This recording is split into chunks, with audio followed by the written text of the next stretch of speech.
Shalom, selamat pagi, Amang dan Inang dikasihi Tuhan.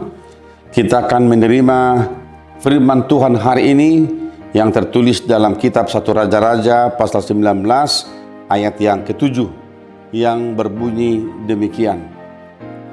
Tetapi malaikat Tuhan datang untuk kedua kalinya dan menyentuh dia serta berkata, "Bangunlah, makanlah, sebab perjalanan itu nanti terlalu jauh bagimu."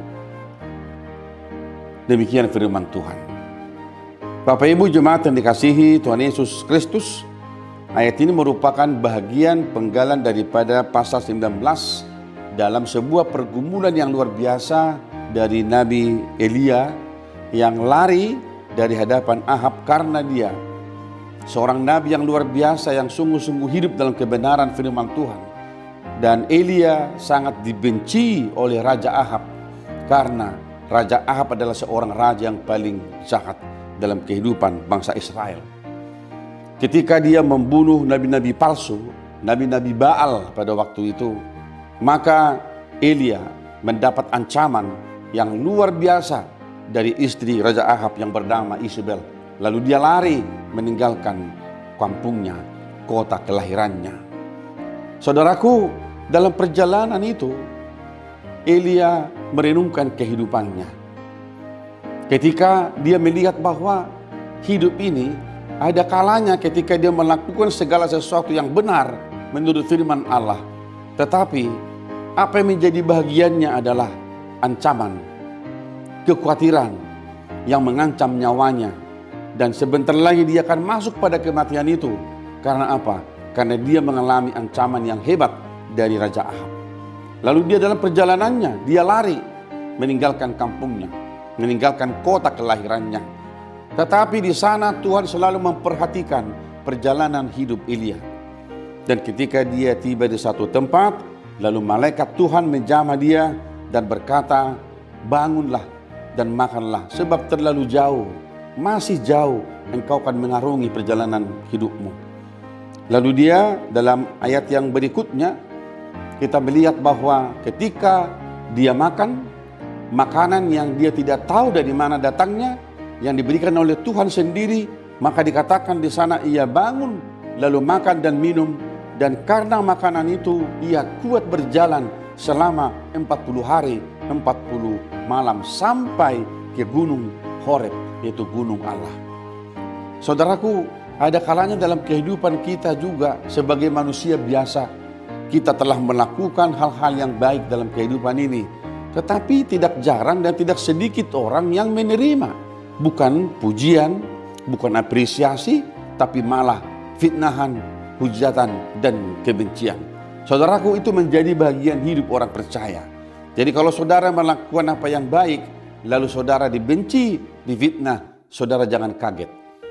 Sebab Yesus sendiri pun yang telah melakukan kebaikan Allah di tengah-tengah kehidupan dunia ini, Yesus pun harus dibenci oleh dunia dan berakhir di kayu salib.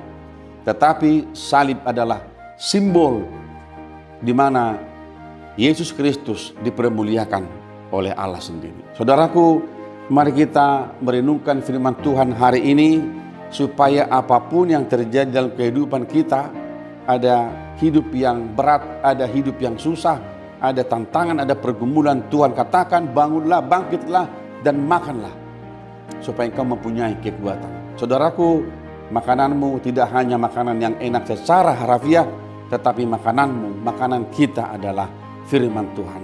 Sebab manusia hidup bukan hanya dari roti saja, demikian kata Yesus, tetapi dari setiap firman yang keluar dari mulut Allah. Itulah makanan kita, itulah kekuatan kita. Saudaraku, semoga firman ini menguatkan kita, memampukan kita untuk memberi keyakinan dan kepastian ke masa depan bahwa Tuhan selalu ada bersama-sama dengan kita.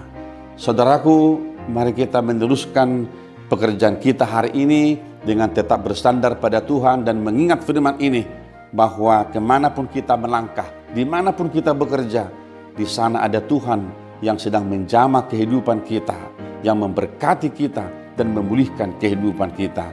Tuhan Yesus memberkati kita semuanya. Amin. Kita berdoa. Terima kasih Bapa di surga untuk firman-Mu hari ini yang telah mengingatkan kami bahwa dalam setiap kehidupan ini, dalam setiap pekerjaan kami, ada hal yang harus kami renungkan. Terkadang apa yang kami lakukan yang baik, kami harus menerima sesuatu yang tidak baik. Tetapi di dalam firman-Mu hari ini, kami harus terus bangun. Kami harus berjalan, melangkah ke depan dalam kepastian bahwa di sana Tuhan ada untuk menyertai kehidupan kami semuanya. Terima kasih Bapa, kami serahkan hidup kami dalam tangan-Mu. Sertai kami hari ini dalam meneruskan segala pekerjaan kami. Kami berdoa di dalam nama Tuhan Yesus Kristus Tuhan kami. Anugerah dari Tuhan kita Yesus Kristus, kasih setia dari Allah Bapa, dan persekutuan dengan Roh Kudus menyertai saudara-saudara hari ini sampai selama-lamanya. Amin.